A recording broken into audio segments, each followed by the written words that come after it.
দুর্গাপুজো, কালীপুজো, ঈদ-উজ-জোহা এবং দীপাবলির উৎসবের সফল সমাপ্তির জন্য সমস্ত সম্প্রদায়ের মানুষকে ধন্যবাদ জানাতে আজ নেতাজি ইন্ডোর স্টেডিয়ামে রাজ্য সরকারের উদ্যোগে এক সভার আয়োজন করা হয়।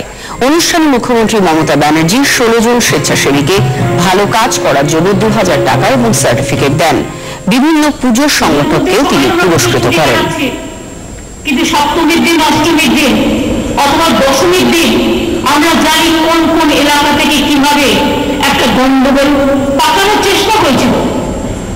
Hats off to our boys, hats off to our ইমাম অ্যান্ড পুজো কমিটি, যে তারা কেউ সাম্প্রদায়িক সম্প্রীতি নষ্ট করতে দেয়নি, বুক বেঁধে দাঁড়িয়েছে। এবং আমার প্রশাসন খুব মাথা ঠান্ডা করে কাজ করেছে।